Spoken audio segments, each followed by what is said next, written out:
સર્વે સારસ્વત મિત્રોને નમસ્કાર। આવો પરીક્ષણ કાર્ય માટે ગુણપ્રદાન યોજના મુજબ સામાન્ય સૂચનોની માહિતી મેળવીએ।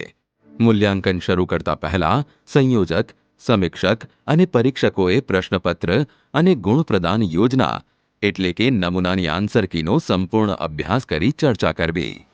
ઉત્તર વહી ઉપર તારીખ, વિષય, વિષય કોડ, બાર કોડ, ખાખે સ્ટીકર, ઉત્તર વહીમાં દર્શાવ્યા મુજબ પુરવણીની સંખ્યા અને કુલ પાના ચકાસી લેવા। આન્સર કી માત્ર માર્ગદર્શક રૂપરેખા જ છે, તેથી પ્રશ્નને અનુરૂપ સાચી હકીકત સ્વીકારી પરીક્ષણ કાર્ય કરવું। જો વિદ્યાર્થીએ હેતુલક્ષી પ્રશ્નોનો સાચો ઉત્તર અલગ રીતે આપેલ હોય તો તેમને યોગ્ય ગુણ આપવા। જેમ કે બહુ વિકલ્પવાળા પ્રશ્નો ઉત્તરમાં આન્સર કીમાં દર્શાવ્યા મુજબના જવાબ આપવાની અપેક્ષિત રીત સિવાય તે ખરા ખોટાની નિશાની કરે, અંડરલાઇન કરે,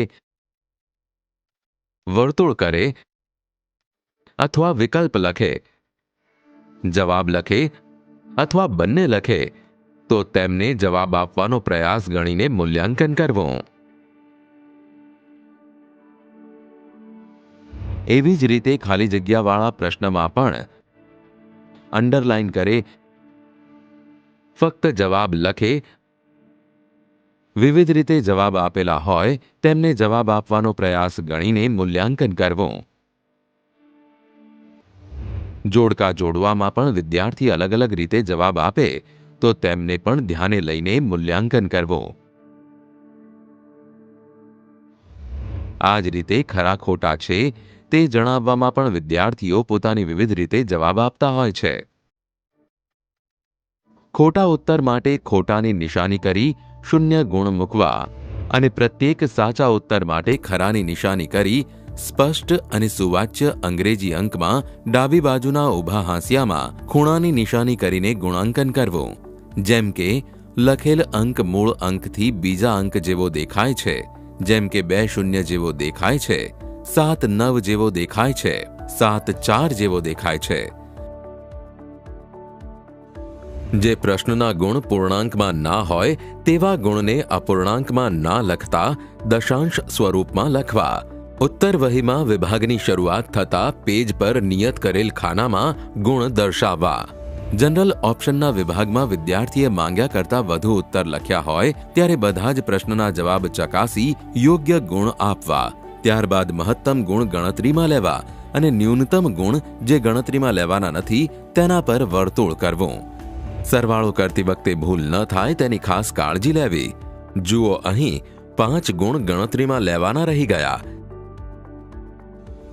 જે તે વિભાગના પ્રશ્નો પૈકી કોઈ પ્રશ્નનો ઉત્તર આપેલ ના હોય તો તે પ્રશ્નના ગુણના ખાનામાં NA નોટ અટેમ્પ્ટ લખવું। તેવી જ રીતે કોઈ વિભાગનો એક પણ ઉત્તર આપેલ ન હોય તો મુખ્ય જવાબ વહીના મુખપૃષ્ઠ પર NA એટલે કે નોટ અટેમ્પ્ટ લખવું। વિભાગનો ક્રમ ના જળવાયો હોય કે પ્રશ્નોનો ક્રમ ના જળવાયો હોય તો પણ મૂલ્યાંકન કરી જે તે વિભાગમાં ગુણ ગણતરીમાં લેવા। જો ગુણ આપ્યા બાદ સુધારો વધારો કે છેકછાક થાય તો તેની સામે ટૂંકી સહી કરવી। જે તે વિભાગના કુલ ગુણને મુખ્ય જવાબ વહીના મુખપૃષ્ઠ પર વિભાગના ક્રમ મુજબ દશક, એકમ અને દશાંશના ક્રમમાં કુલ ગુણ દર્શાવવા।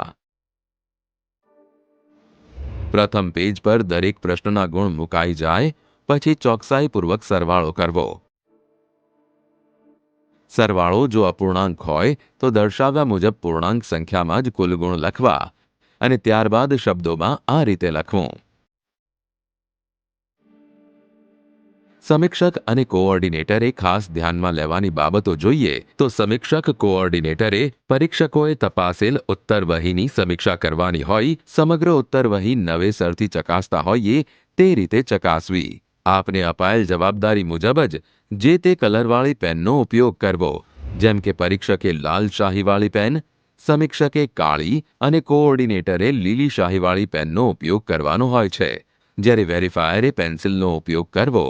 એટલે કે સમીક્ષક અને કોઓર્ડિનેટરે કાળજી રાખીને પરીક્ષકે આપેલ ગુણની સમીક્ષા કરવી। મૂલ્યાંકન કાર્યને ક્ષતિરહિત અને સુગમ બનાવવા મૂલ્યાંકન કાર્ય માટે આપેલ સૂચનો અને પદ્ધતિઓનો અમલ કરીએ।